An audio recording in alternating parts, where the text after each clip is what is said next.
Welcome back to the In Search of Something Different podcast, where we explore new ideas and perspectives from around the world. I'm your host, Bori Vigh, and today we are diving deep into the topic of Tantra with the inspiring Leonie Louise. Leonie is a licensed therapist, breathwork facilitator, and the founder of Tantra from the Heart. Her grounded presence, relatable stories, and insightful wisdom create a safe and nurturing space for growth and healing. Our conversation was recorded in Koh Phangan, where I personally experienced Leonie's 4-day immersion, which exceeded all my expectations and left me with invaluable insights and tools. In this episode, we'll explore the true meaning of Tantra and how it can help us cultivate a deeper connection with ourselves and those around us. We'll also dive into important topics such as handling rejection, setting boundaries, and understanding the dynamics of feminine and masculine energies to enhance our personal growth and relationships. Whether you're familiar with Tantra or new to the concept, this conversation with Leonie Louise is sure to leave you with a deeper understanding and appreciation for this powerful practice. So sit back, take a deep breath, and join us on this enlightening journey of self-discovery and transformation with the wonderful Leonie. Welcome to the show about new ideas on how we live, work, and connect. This is Bori Vigh, your host, and in the following episode, together with my guests and listeners, we are again in search of something different.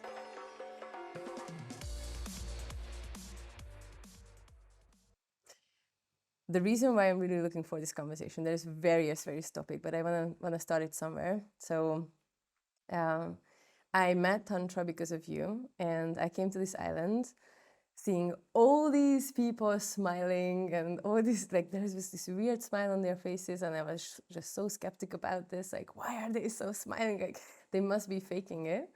And I did a 4-day immersion with you, and they had the same smile.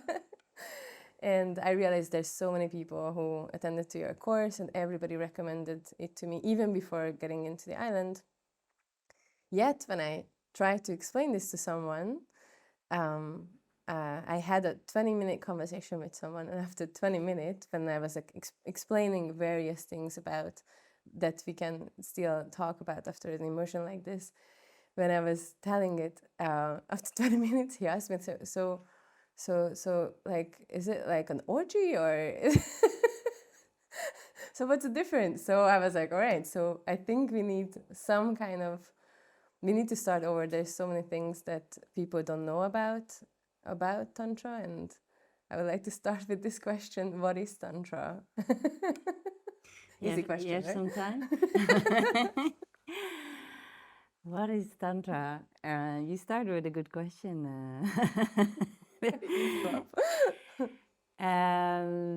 Yeah, I also still find it difficult to explain what it is, and I'm still on the journey of understanding what is Tantra, especially feeling what it is. So not from my rational mind, but from my being.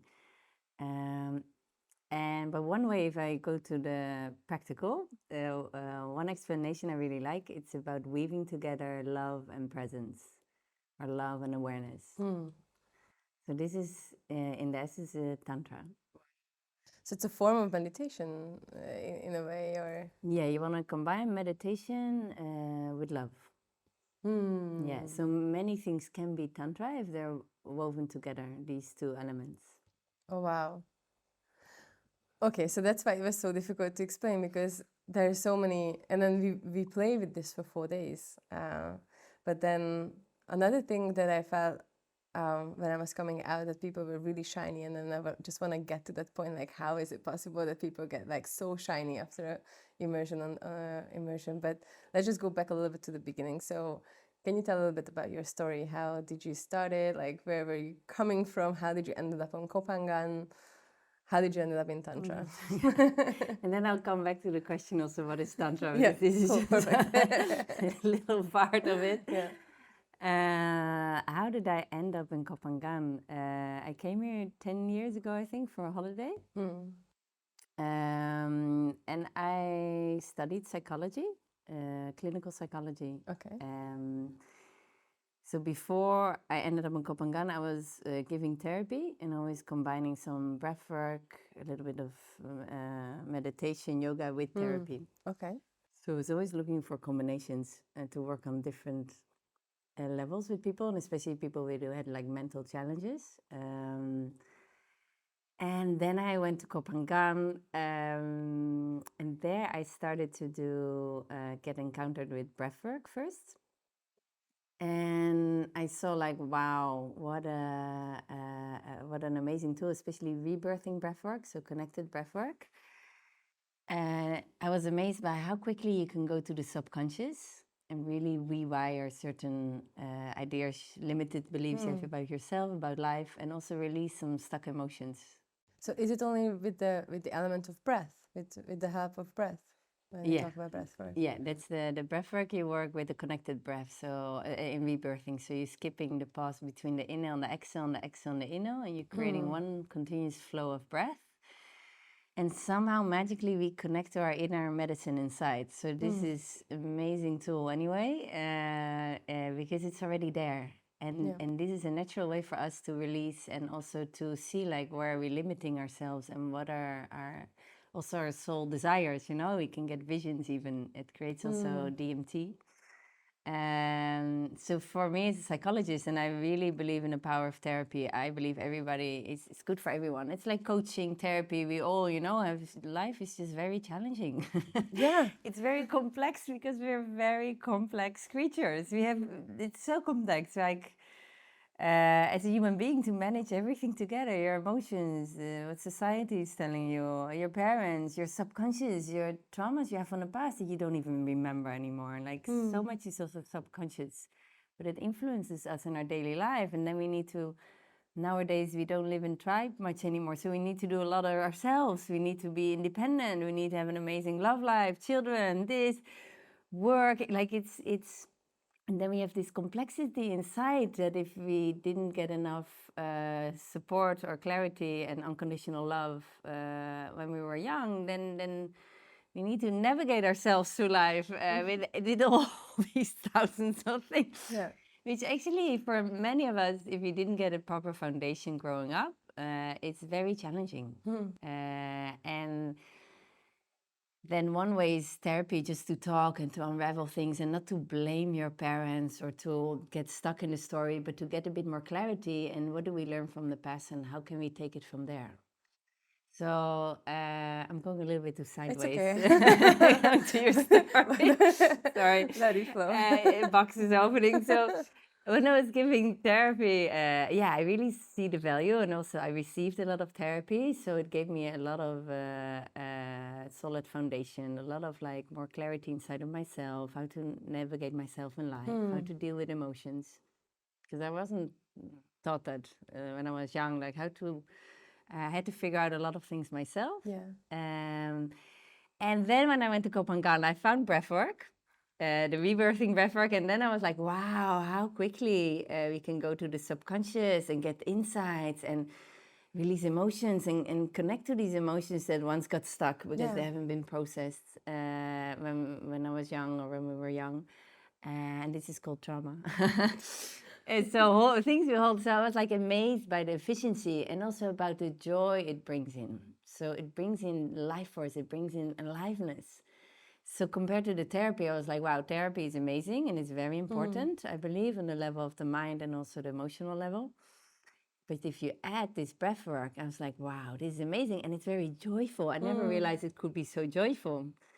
And it would connect me also to, and when I was guiding people to, this inner sense of being that's beyond the stories, beyond the emotions, beyond the mind. And then, so this is how I'm explaining this, I encountered Tantra. And then I was like, wow, this is next level. This is amazing. So a lot of the Tantra that's offered now and also that I offer is Neo-Tantra. And we have the authentic Tantra, and I believe I do share the principles of it. And at the same time, the Neo-Tantra is, in my experience, a little bit more focused on healing. And it's also more giving tools for people in daily life from the modern world, how to work with Tantra. Yeah. Yeah. This is where I want to just go back a little bit for that 20-minute conversation that I had, because I feel that we do need to say this out loud, that many people think that it's a sexual practice, and it's like a fully sexual practice, Tantra. And when I encountered Tantra, I saw that it's so much more. And then we will talk about the sexual energy during, but it's not. It is cannot be described as only sexuality. And I think this is one of the myths that I wanna like kind of debunk with you. How much it's only about sex, orgies, an open relationship, and no boundaries. Yeah, exactly. Yeah. So this is one of the things. So let me weave together like the question you had in the beginning about what is Tantra. Also, how did I encounter Tantra? So when I encountered Tantra in Koh Phangan, I as just a participant, I saw like how fast, especially in a group setting, I can be confronted with my patterns, the stories of my mind, and also reconnect to my inner essence.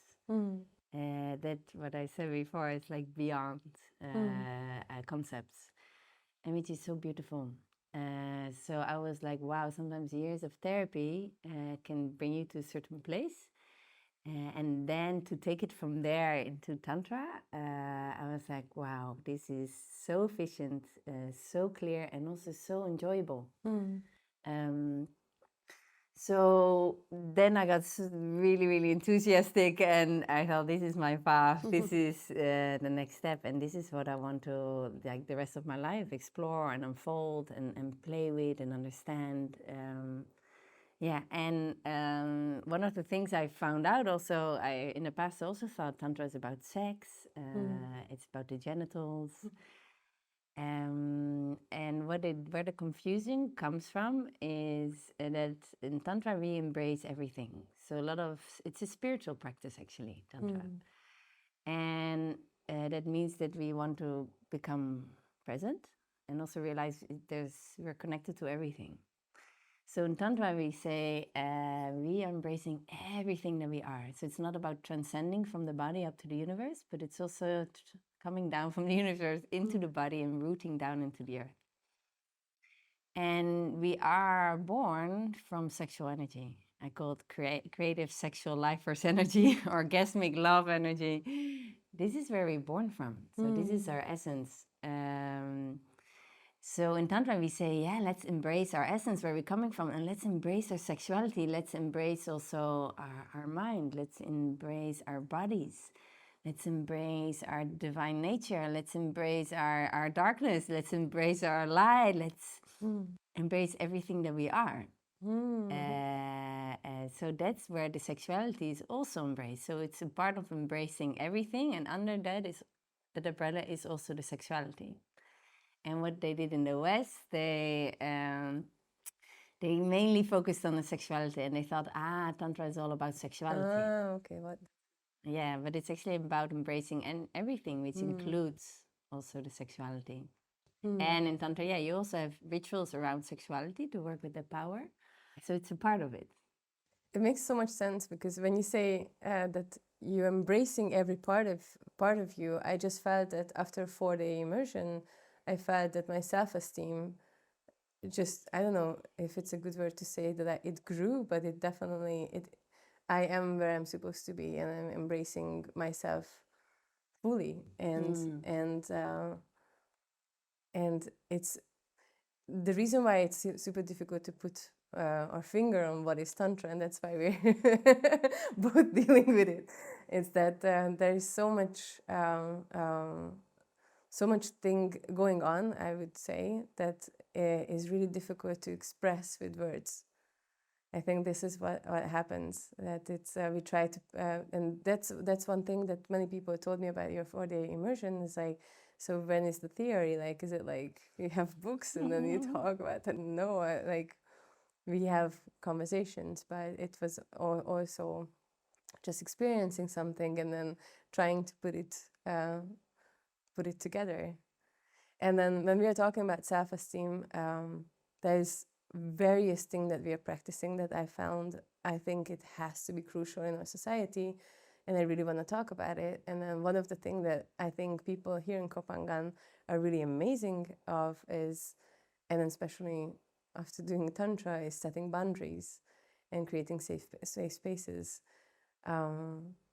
What do you think about setting boundaries? Do you think do you want to talk a little bit about boundaries? Yes, so in Tantra, the boundaries is like the foundation.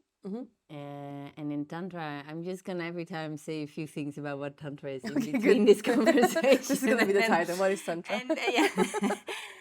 And again, then we still don't know exactly what it is, but at least we can get a sense. Yeah, so in Tantra, we want to eventually learn to dissolve and to so we can feel part again of everything while we're on the planet, not just when we die, but in this lifetime. Feel that we are connected. It sounds very cheesy, but we are connected to the moon, the stars, the earth, the air. We are everything. We are the inner cosmos and outer cosmos. And to be able to go to that space, first of all, we really need to feel safe in our body. And it's like the first chakra, it's like the foundation. So the moment we would just dissolve without any development of boundaries, healthy boundaries, yeah, we're still on the planet. We can put ourselves in weird situations. We can overwhelm ourselves. So it's about bringing together body and soul, or body and spirit. So to be able to really let go and surrender, you at the same time need to take care of your body, and you cannot just allow everybody in your space or to connect to you. So these boundaries and the nervous system is really connected to surviving. So a big part of our human being is connected to surviving. A big part of our brain is also still wired for surviving. And in some parts of the world, we still really need it. And in some parts of the world, we don't need it that much.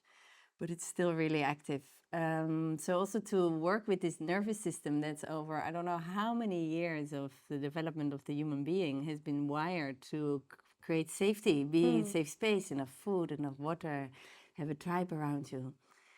It's still really thinking that you know, it's still for a part really active. It didn't fully adapt to how many people nowadays live.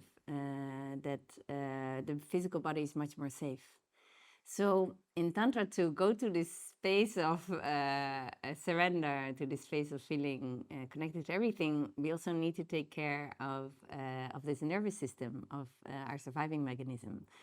Because when the surviving mechanism doesn't feel fully safe, it's very difficult to open the heart, because there's no time to open the heart. It's you need to bring yourself first in a space of safety. And the heart and the creativity and the sexual energy can flow when the body feels safe. If the body doesn't feel safe, the energy will get stuck, and we will go back more to the rational mind and concepts and analyzing everything.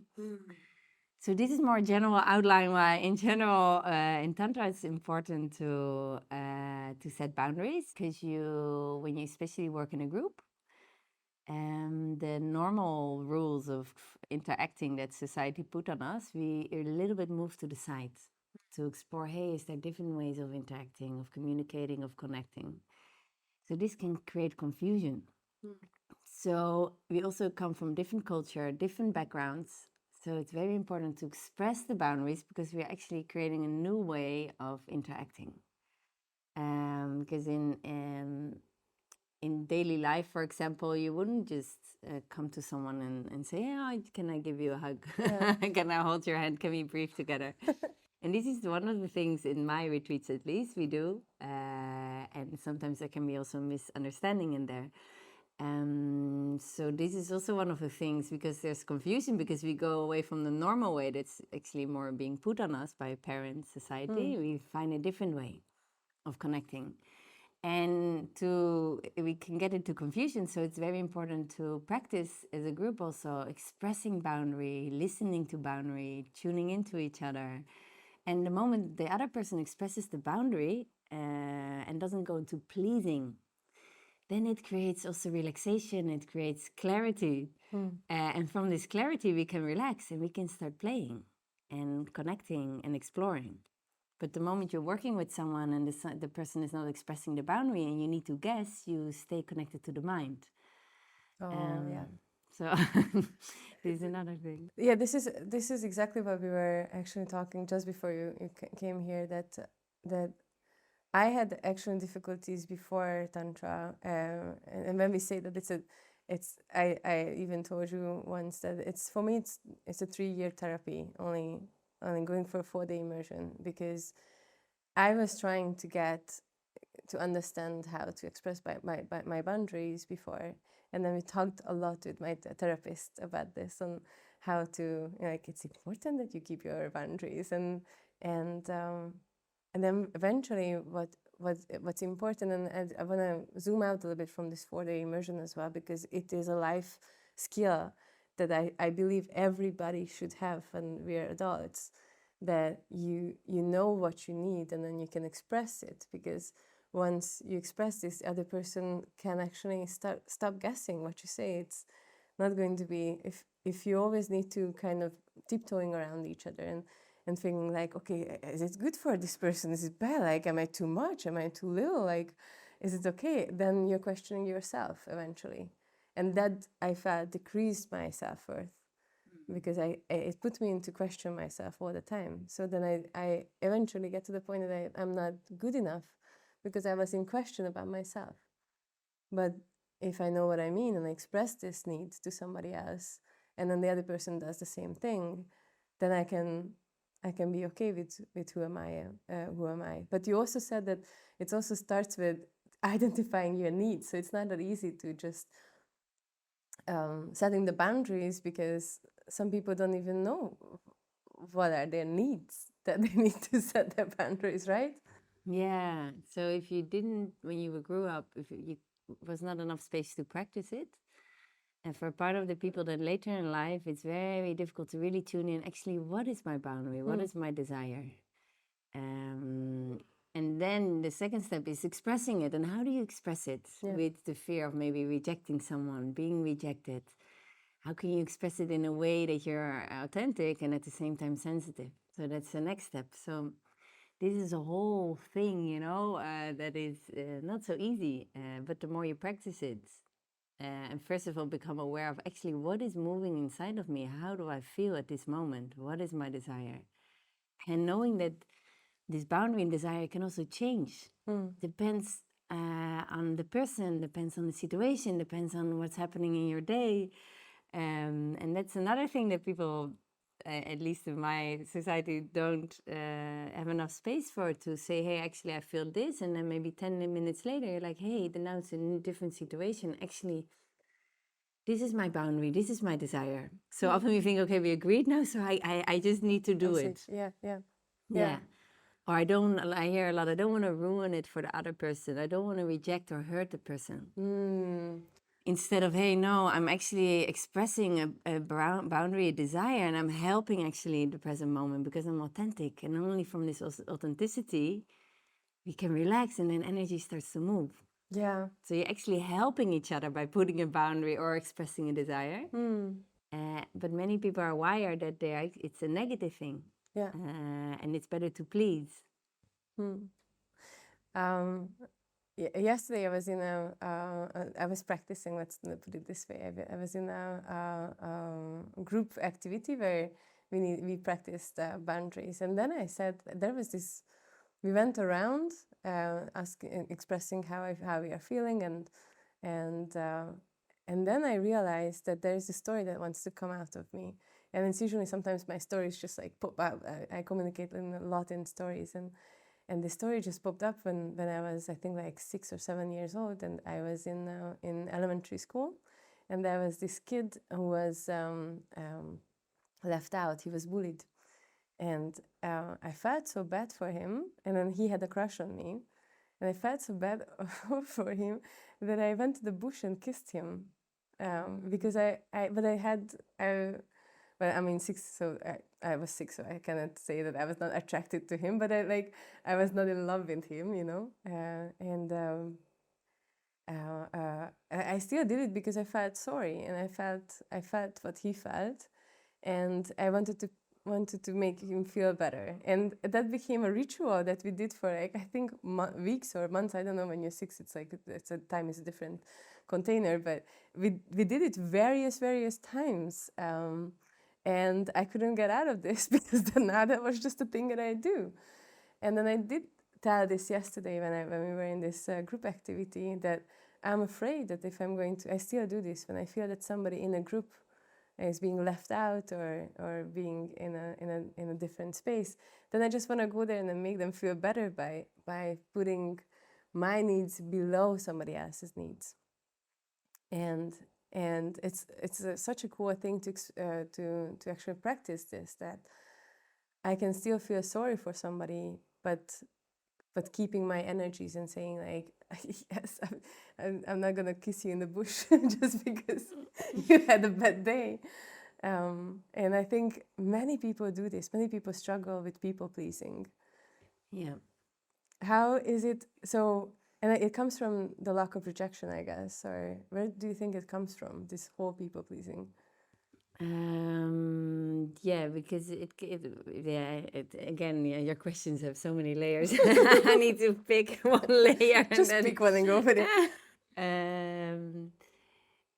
Yeah, so the people pleasing one is the society we grow up in, that you're like, it's better, for example, already like, oh, give your auntie or your uncle a kiss. Don't be so be nice to your uncle. So or your auntie, like, and as a child, then you're forced to give them a kiss, and maybe you don't want it, and if you don't, then you're not nice.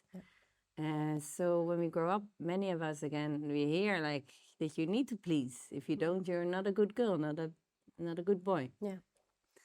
Instead of thinking, hey, does the child actually wants to kiss on the cheek hello to this person? Maybe the child doesn't want it, and that's, you have the full right not to want that.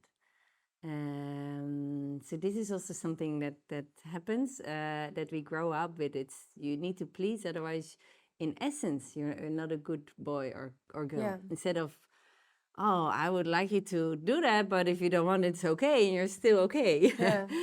So this is where a lot of things go wrong, because children make the interpretation that they're not good as a being, and not that their behavior is criticized. We cannot differentiate yet when we're children. We think it's just fully us. So words come in very strongly.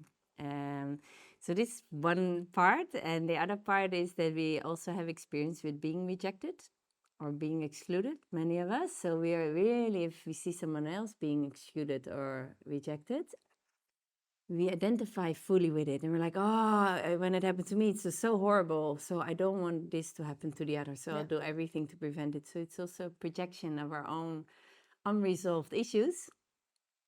When we go too much into trying to save the person, or trying to put our needs to the side to help the person, then usually we come from a projection. We can still really help the person and support, but we cannot take over the responsibility. Yeah. And then we come from an unconscious story of the past. And it's usually also our own fear of getting rejected. So this is very connected to that many people are like, I don't want to have that, give that feeling to the other, so I will do everything to prevent it. And then we don't see like, hey, but the other one is getting a very valuable life lesson. Hey, for the other, maybe it's not so bad. I had it many times in the workshops that people were pushed away by someone, like in an exercise. We have like a coming and going exercise that you work with bringing somebody closer and further away. And one is guiding, the other one is following, and you just practice, feel like where is the boundary. It's more like we call the energetic boundary, so it's without touch. And some people would push someone away and make a sign, and the person would step further away from them. And they would have a story like, oh, now I'm rejecting the person, I feel so bad, the person looks very sad now. That's being guided in this exercise, the whole story. And then later they talk about the exercise, and the person was, yeah, I really liked it when you pushed me away. It was very like natural, like I felt very safe. And it's like, wow, we make all kinds of stories, and it comes from our own experience. This is how it would be for us, but it doesn't mean it's like that for the other. So to realize that even if somebody's having a really bad experience, in our opinion, there's still life lessons in it that can be gold, that can be so important for their development.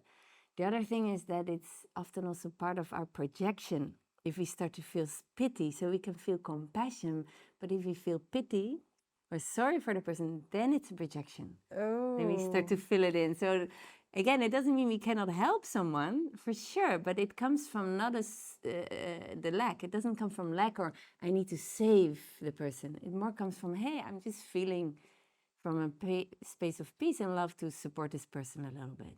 But that it doesn't take energy from me. And then it actually generates energy. Yeah. So, and the other thing is that how we brought up, again, like, a lot comes back to the childhood. It is what it is. And how are we taught to deal with helping people, but also taking care of ourselves? Yeah. Just there was a story that I'm laughing because there was this story when we did one of the exercises and I saw somebody being rejected, and I felt so bad for him. I barely could focus on my own partner.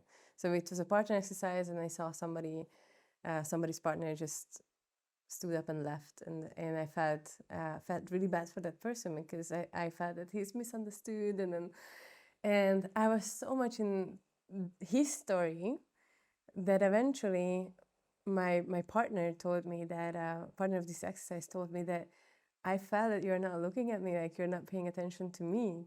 So eventually he accidentally rejected my own partner because I felt so bad for somebody else, and I made this. I lost the trust of this partner because he saw that I was just like looking around in the room and then not focusing on him. And eventually, on the top of that, on that day, I get rejected as well. And it was actually, it's a weird way to say that I got rejected, but it happened to me as well that we were the chosen partners, and then the partner I chose just stood up and then walked away. And then you always talk about the stories that we create in our own heads about why somebody would do something like this, why somebody would reject.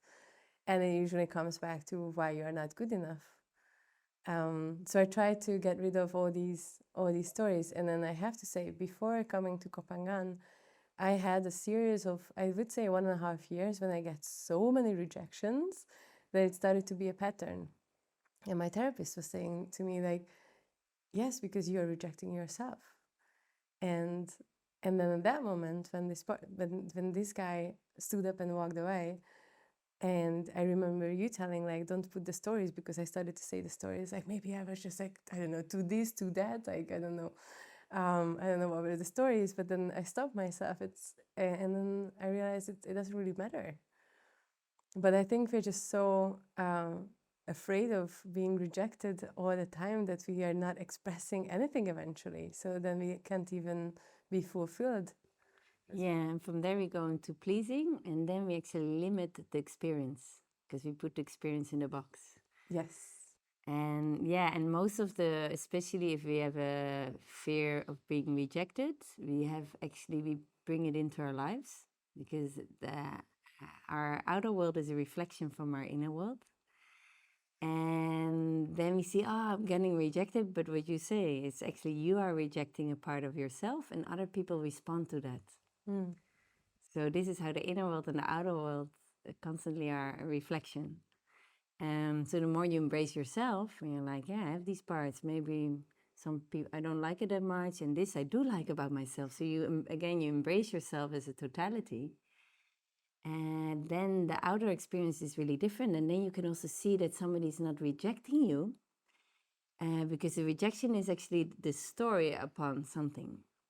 The reality is that maybe the person, is just not into this part. Maybe the person is having a process that they need space. Yeah. Maybe they actually really like you, but they're getting a little bit nervous, sort of like, I need to step out, I don't know how to deal with this. So there's many options, but we pick out one thing and we are like, oh, the person doesn't want us or connect to us. I am rejected. I am not worthy enough. There's something even wrong with my whole being and my whole essence. Yeah. So it becomes very black and white, very limited. And in Tantra, we learn like, hey, somebody's actually expressing their boundary. Somebody is taking care of themselves.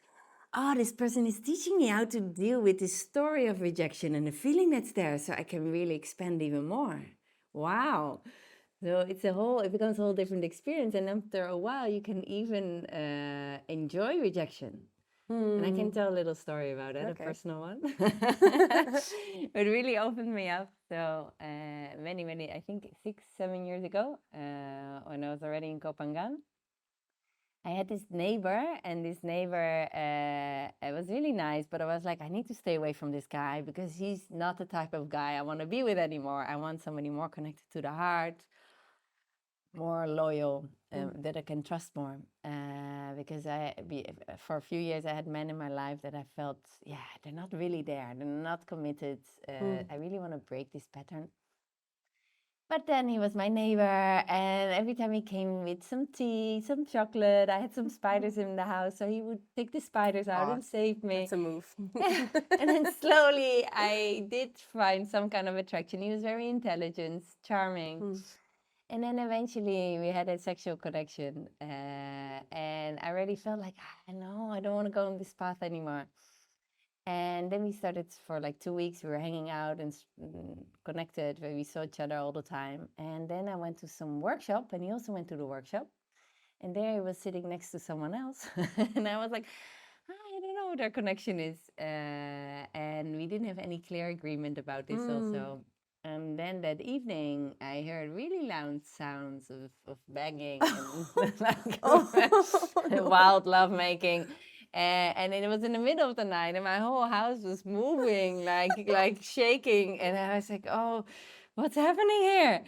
And I woke up, and first thing what came up, I was angry. I was like, "How can he do this to me? At least communicate, or be at least quiet and tell me the next day, or."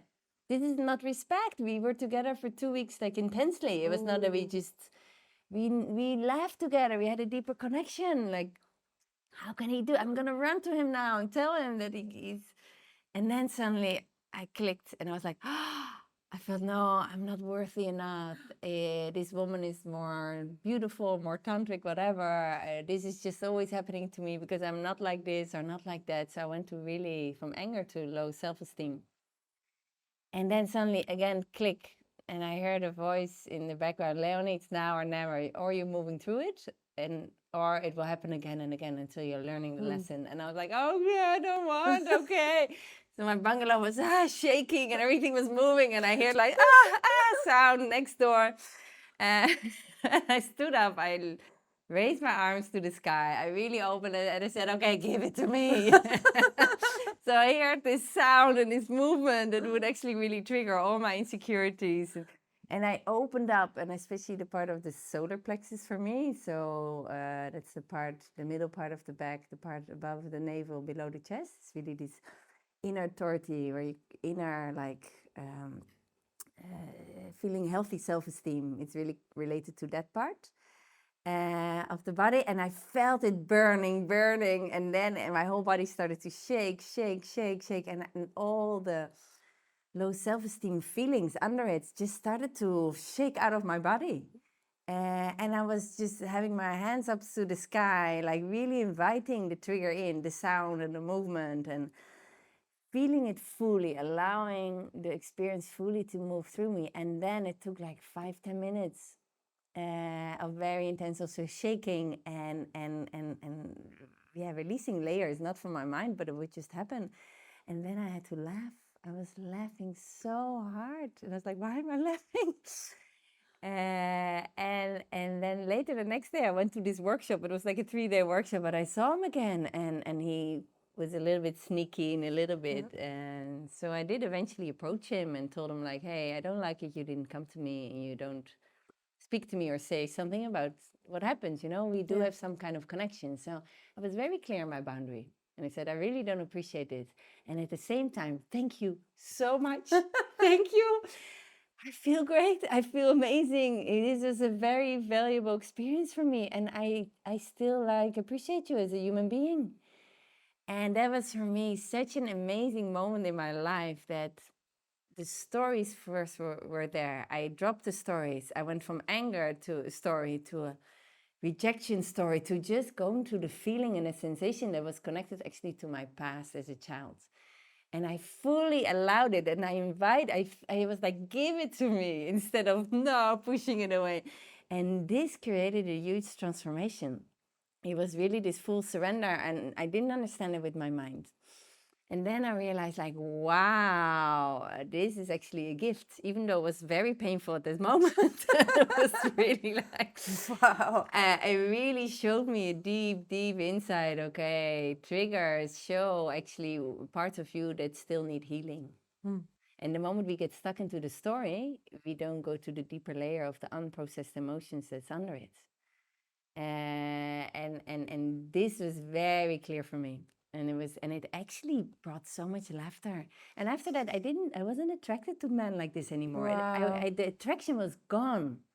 And before I would still understand it's not healthy men like this, but still I am Like, attracted. yeah. I found it unattractive. Wow. So it was like so a lot of these principles, and especially seeing the story of rejection, the rejection is a story. There's so much under it, and the moment we can access this, we can actually work with it, and we can open up so much life force energy. So these are the principles I use in my work and in the immersion, that instead of going to the first layer, I don't want to be rejected. No, we all get rejected. We all, or at least, again, the rejection is a story, but we all have experience of this. It's part of human condition, of part of life. Some people like you, some people don't. Sometimes you send out a not nice vibration. Sometimes everybody wants to connect to you. It's just part of life. We cannot prevent not getting rejection. And then the second part is to learn to actually see it as, give it to me, and see it as, it's a gift, so we can heal certain parts, so we can really tap into this self-acceptance. And self-acceptance doesn't mean that we just think we're great and we're amazing. No, self-acceptance means like, okay, I'm just not so good in this. For myself, I call it, I have a little idiot inside. I love the word idiot. Many people say it's the wrong word. I said, no, I love it. I think it's so cute. I have a little idiot. I'm sometimes very clumsy and very this. And I like it about myself, so to embrace the dark, the light, everything, the things we're good at, we're not so good at, the things we still need to develop. And the moment we're able to see that we're also changing all the time, and we can embrace all these parts of us, that is where actually self-esteem comes from. But many people think it's from just feeling amazing and being amazing. Yeah, so What a story. Yeah, what a story. Yeah, so this is another part of the rejection, is that to see it as a story, and there's one other part connected to it. Wow, your questions have so many layers. Is that from a tribal point of view, in the past, if you were being thrown out of the tribe, that means you're alone. That means you would die in the past, because you couldn't survive without protection of the tribe, without the resources of the tribe, and you need to mate, you need to create offspring. Tribe is essential, so being out is death. And this is how the DNA is still wired, really strong, and it's something we're born with. It's so wired, and you need to be part of the tribe. If you're rejected, you die. This is a very strong pattern. And this is something we need to learn to work with, and to see, no, we're not dying. And of course, it's nice to be part of a tribe, and we do need each other, but not anymore from this space of, I'm gonna die of the tribe, and I will just put all my own needs to the side to be able to be part of the tribe. In the past, it was needed, but now it's different. So this is something that is also we're working with on a very deep DNA level that we're born with, and this is a program we want to learn to become friends with. To see, it's maybe not nice if we're not part now of the connection. You see people connecting in a workshop, but I'm not part of it. I'm still okay. And this is a sentence I use a lot. I don't need to be amazing. No, I'm okay. Yeah. Inside, I'm okay. And at this moment, I'm not connecting, and that's fine. Yeah. And maybe another moment I am or not. There was a story a couple of weeks ago. No, it was a couple of days ago, actually, that I get out of of a relationship. It's a work relationship, because I was not rejected in that relationship, but I felt that the other person is not feeling a hell yeah around me, or as I say, a fuck yeah around me. So I felt that this person, and whenever we talk about working together, it was always like, well, like if you like maybe like this or that. And I think one of the many other amazing things that came out from your immersion was for me to understand that I really don't want to surround myself with people and interaction where they are not comfortable choosing me, when it's not a first choice, when it's not a fuck yeah. So that's something. So that comes with rejection, but I think it's a next level. When there's one point when somebody is brave enough to reject you, right? That when but then the second, when they are not brave to tell you that it's not actually good for them anymore. And it was such a liberating moment in my life to say, it's not a problem. But I do want to hang out with people who say fuck yeah for me, Yeah, because when there's a clear no, it opens up a yes to something else. Yeah. Yeah, and we want to learn, and sometimes it's say like be like butterflies a little bit more. But if we get stuck, and we're like, oh, it should work, or the energy gets stuck, and for a long time you can be stuck in this connection. Exactly. And the moment you get the no, it's like, okay, this is not working. And then when the moment we release it, something else comes in. So we create space. Yeah. So it's actually also amazing. So we really want to rewire this whole from an evolution point of view, not needing to put all your needs aside to be part of the tribe. Realizing that when there's a no, there's a yes for something else. Realizing when there's you express your no, the other one is also can relax. Yeah. It creates new possibilities. It creates opportunity to heal old wounds from your past. So there's so many beautiful things. And this we can only, I believe, it's just on one-on-one therapy. The moment we have this in a group, there's so many triggers and so many ways to practice. And you see other people are going through the same thing. You're not alone. And so everything, actually the reality and this whole story about low self-esteem, fear of rejection, starts to soften. We can relax a little bit more into it. And the more we are not in these stories, the more we can become present. And the more we can bring in love to all the layers of ourselves. And this is Tantra. So this is why it's so important to work with these subjects, to soften them, to relax them, to actually go to the Tantra more and more, which is weaving together love and presence. And also going to the sexual energy, there's so much shame there. There's so much complexity. We see in movies, people making love, and it looks all very romantic and simple. But actually, sexuality, lovemaking, it's very deep. It can go very deep inside of yourself, a very vulnerable place. And to be able to work with this amazing life force energy, this where we're born from, we also need to unravel all the things that have been put on us, that we put on ourselves, the contraction often we hold also in the pelvis area, before we can really start working with it. So a lot of the work, especially now, is also healing, to open up the channel, to open up the life force, to calm the mind. So this is part of the Tantra, the Neo-Tantra. Is really, they say also, no mud, no lotus. So first we need to go on the mat and root down and really feel, what is the body still holding, what is happening, what is our foundation, where are we coming from? And then the stem of the lotus is like the chakra system, and then on top you have the flower, the lotus. So we also want to, they say, it sounds a bit dark, but we want to clear out the poison. And from there, refine the energy, refine it, and attune ourselves like an instrument also. Yeah. The weird thing, so I'm trying to place myself into the place of the listener, and then sometimes I feel that when we are talking about energy, and I just want to calm down a little bit the listeners with this, when we're using the word energy, it sometimes sounds a little bit woo-woo, but eventually when you start practicing this, and then if you're doing with someone who's as grounded as Leonie, for example, as you then you have this freedom to just actually feel I really felt exactly what you're talking about, this shame. I had this experience when we managed to get all these amazing life force energy all over my body, and everybody, we were practicing it with this, and then I was just stunned, like there was this beautiful energy and there was no shame but only joy, and it was just so natural. And I really felt that this is, I eventually after this I felt like this needs to be taught in school. Like, okay, this we need to have a class around this, because there's nothing shameful about this. There's nothing. There's actually, it's a really useful thing. And I felt that this energy that we are talking about, I just really felt myself. And because I know that the energy can be sometimes a little bit of a weird word for some people, but I just really felt myself fully.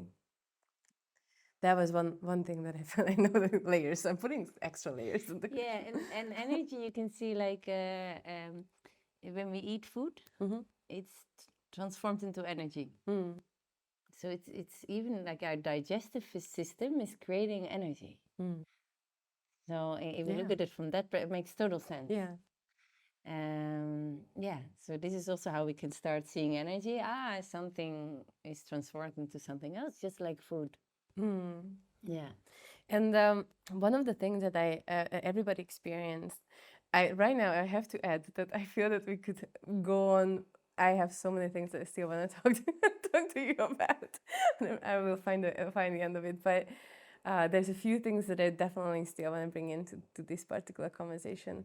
And one of them that I definitely wanted to talk about is masculine and feminine energy. And because we play with this, and then that's like, that could be an entire new episode that we talk about masculine and feminine energy, I feel.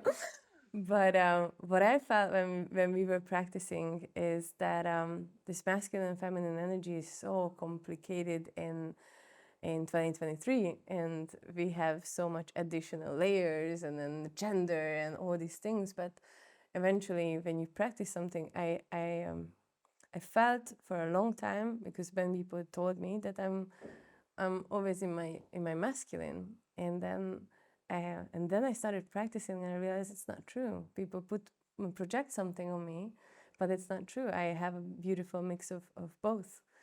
And I also felt like when I asked someone what is a masculine energy and what is a feminine energy, people couldn't really pinpoint that. So why do you think it's important that we play around a little bit with these energies? It's a whole topic. Leonie just looked at the clock, by the way. Like, how much time do we have? Yeah, so there's a lot of confusion that masculine energy means man, feminine energy means woman. We have both inside of us, like yin and yang in Chinese medicine. Yeah, so I also studied Chinese medicine, and I studied acupuncture, and that really gave so much insight for me also about Tantra. So there's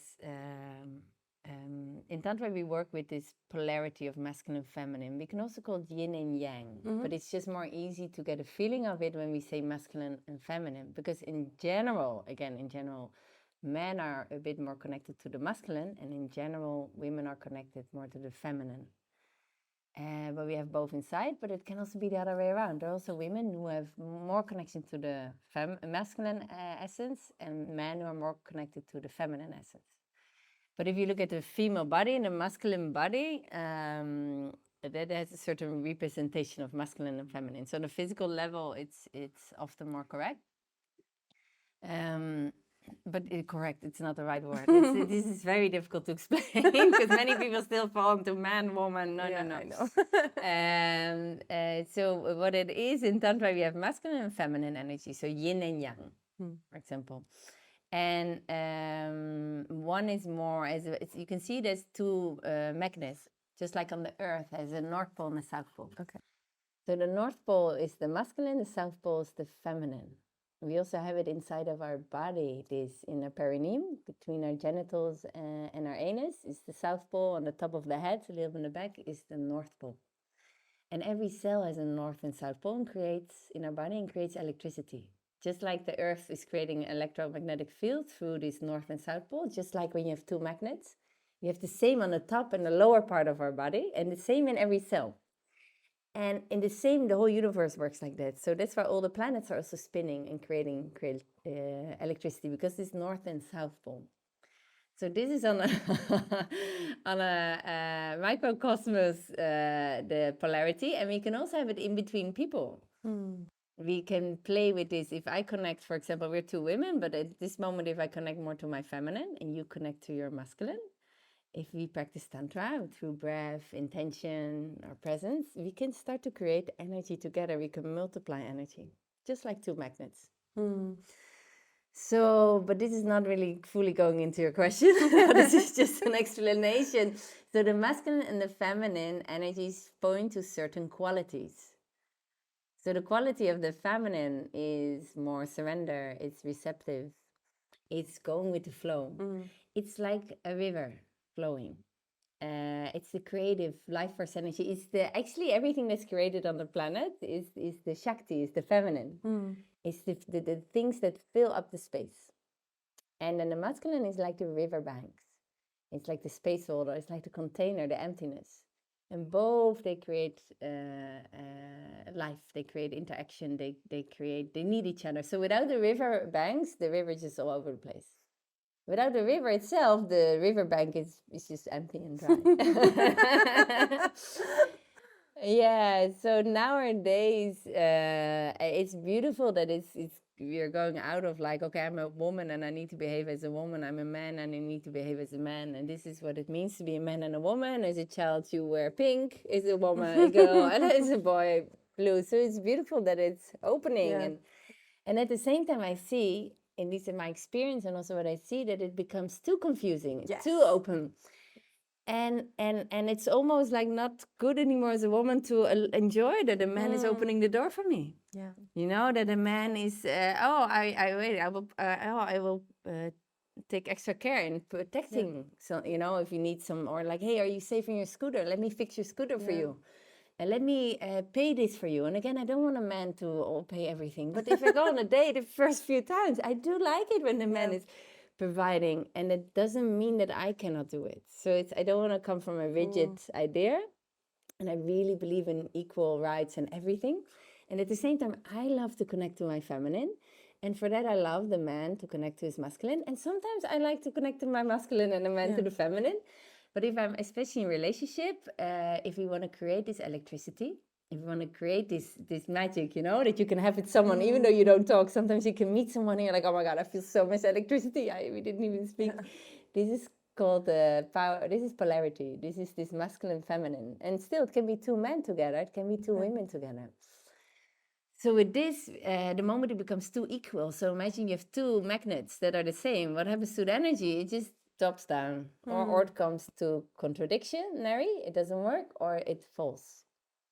I said it. So if you both become masculine in a relationship, it's the same energy, or both feminine. So with this also, and nowadays, there's a lot of gender confusion, and I still believe it's beautiful that we can go beyond the gender, and that's what we do in Tantra. And at the same time, I do have a female body, and I like to work with it, and I like to connect to my feminine essence a lot. And I have a sister; she's actually much more connected to her masculine energy, and that's her way of living life. And now she's also exploring her feminine more of it, but that's her way. So again, it's really not gender specific, but to also allow yourself nowadays to feel like, hey, can I play with both? So can I, and you still can have preference. Instead of, I should be now man, woman, I should be masculine, feminine, I should be everything, it becomes very confusing. And in a relationship, it can become too equal, too much the same. So the sexual energy goes. And this happens a lot, I think, in modern society, especially in Holland, where I'm from. The women are pretty practical. A lot of to-do lists. Everything needs to be organized well. So you become together, a relationship becomes a to-do list.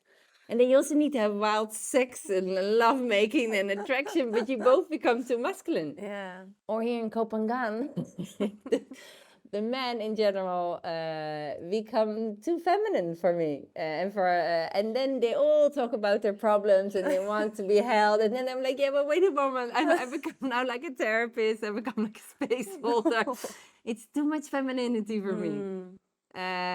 So it's good. And again, it doesn't mean that men cannot talk about their emotions. Men cannot cry. It's beautiful. But if the balance gets lost too much, then that's for me the attraction goes. Yeah. So, and what other thing is that in the past, in the tribes, the men will be initiated in a vision quest. They're like, okay, now you're 15, 16, you go to the mountain. Go and do a vision quest. Go, and it means like be in nature with yourself, survive yourself. No water, no food. You really need to make fire. You know, feel this healthy masculine energy. And a healthy masculine energy means you can make a fire. You know how to provide food. You know how to be present. You can sit on the mountain with yourself. Deal with your demons. You know, and so this is also missing. There's no initiation anymore. And the same for the women also. Like you're getting your period, it's a celebration. Connecting women to women when you're having your period also. Anyway, sharing things, like really going into this feminine energy together and the celebration of the feminine body and how to see your body as a temple. So a lot of initiation is missing. So that also creates confusion. How to be with this feminine body? How to be with this masculine body? How to work with these different energies? How to play with it? There's so much confusion. And then also the Me Too whole situation. Yes, I was about to say that. Yeah, not to go too deep into that. Which, and again, it's always different sides. So I'm not choosing a side. It is very important that women, especially women, started to speak up. Yeah. And it is true that more women have negative experience with being abused, boundary crossed. So it is good that it came. And at the same time, so I agree with that. And at the same time, I see men also have been abused, also sexually abused, emotionally abused, used to go into the army.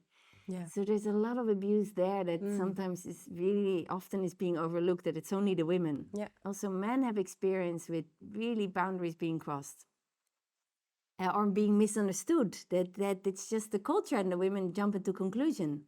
Or that a lot of men's stories came out that it's also not true. Yeah. And many stories are true.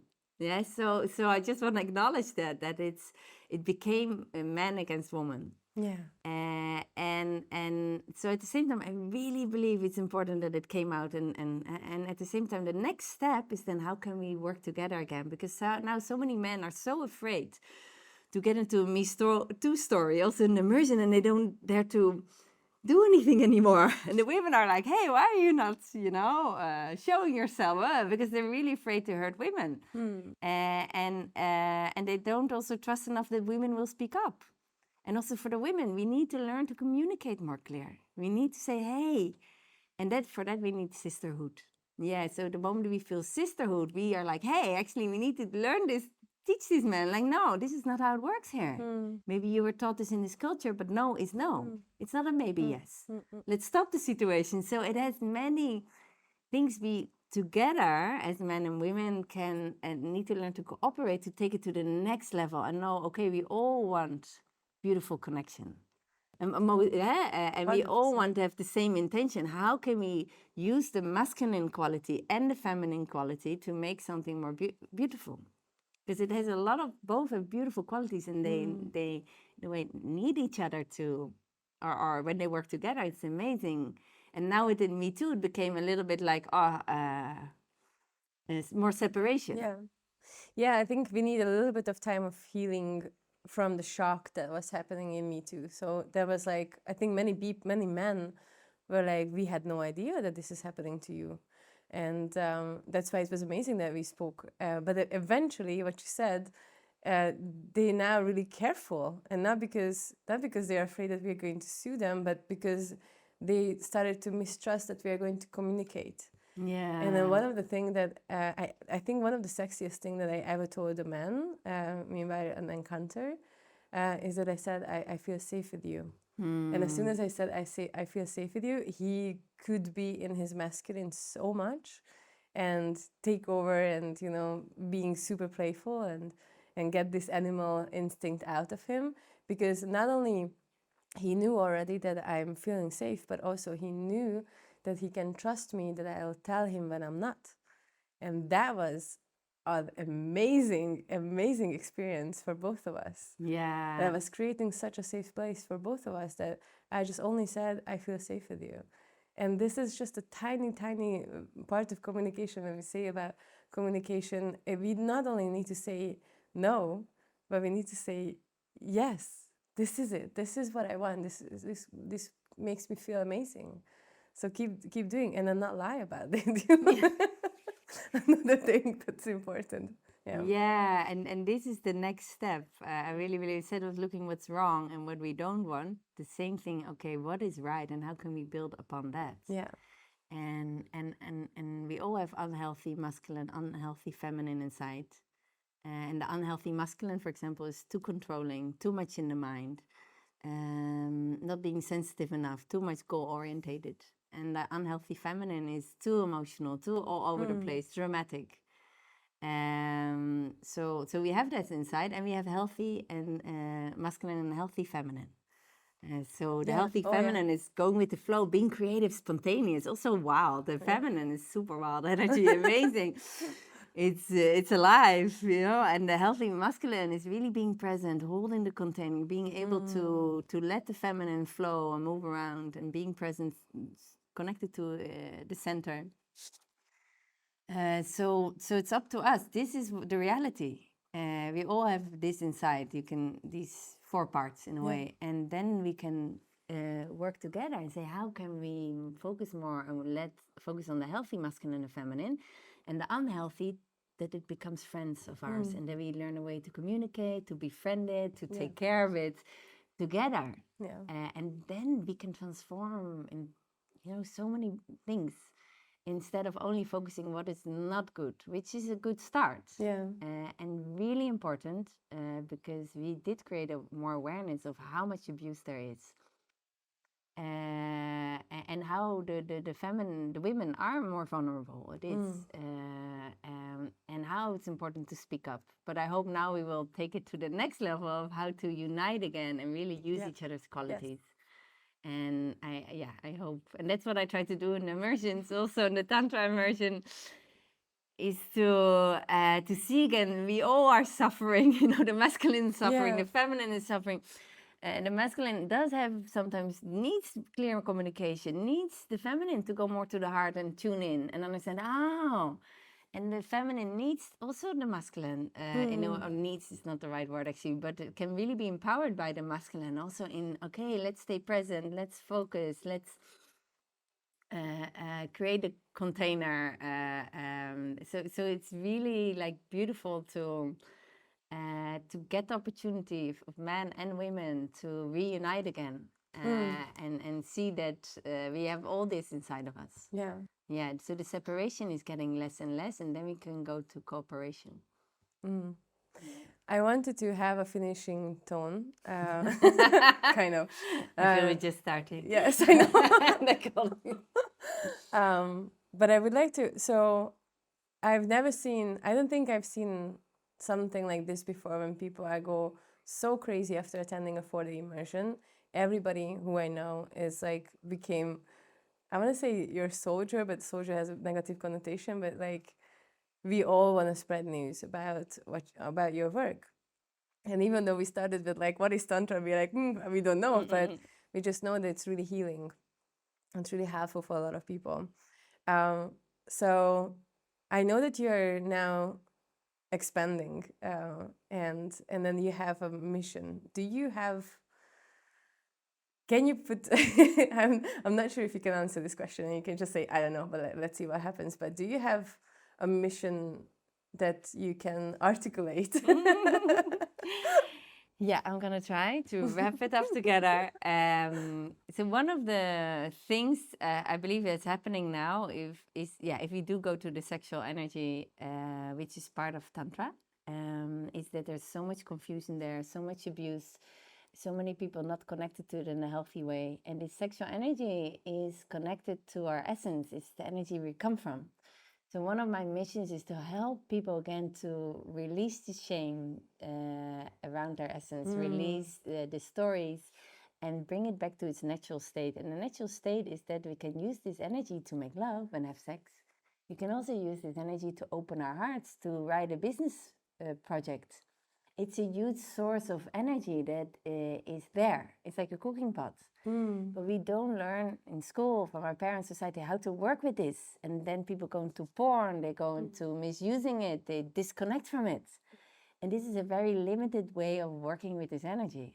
It's amazing, beautiful energy. In the moment we're able to connect to it, release any traumas or limitations, and learn to regulate it, and you can learn it especially also in Taoist Tantra.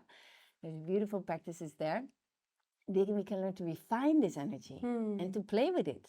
So imagine you have a cooking pot, and there's like some steam coming up, and then suddenly you just throw it out. So you're expressing the sexual energy in a just a sexual way of you're releasing it, or you're just not cooking the pot because you're like, oh, it's not so good to connect to it. But you learn in Tantra, you're cooking it. This energy, and then steam comes, and you're like, yeah, let's use this steam. Oh, beautiful smells are coming. Wow, it's this and this is created from it. So we can use this energy, expand on this energy so much, and connect deeply to nature, connect to life. So this is one of my missions to help people again to go back to its energy. And the moment it's not repressed, it's very beautiful. The moment it's repressed, it can become really dangerous, abusive energy even. And that's what a lot of people have experience of. Or it becomes very horny energy and you just need to, throw it out there. We want to mature it. We want to learn to play with it, see it as beautiful, divine energy that can be very exciting, very, wild. So this is one of my missions, to rewire, but this has been from generation to generation to generation. Even the shame bone, in Dutch we call it shame bone, the bone in the pelvis, shame bone, shame hair. We're so wired, and they should be ashamed of actually our being, where we're coming from. So this is one of my missions. To help people just to connect to this energy. Even in meditation, you can connect to it. Even just breathing, visualization. It doesn't need to be even an interaction with the other. Yeah. And to bring it back to its natural state. And then we can use it for amazing things. We can use it when we go on a hike, so that it's not just limited to the genitals, to having ejaculation, being in the bedroom, but that there's so many possibilities, infinite. Yeah, so this is one of my missions. It's not an easy one because the brain is so wired. Yeah. And that's why we go back to the beginning of the conversation, also Tantra. Oh, did you have an orgy? And it's actually the opposite. Yes, you can have an orgy also in Tantra. Everything is possible. But the idea is actually the opposite. It's about learning to expand this energy and to understand its power and its beauty, and that it's connected to the universe, the universal flow. So this is the idea. And so many people think it's an orgy or doing this. And that's actually, the Tantra is the opposite. It's so infinite and so beautiful and so big that we want to take it out of the limited mind idea that we have. I think it's going to work. I have such a faith in this.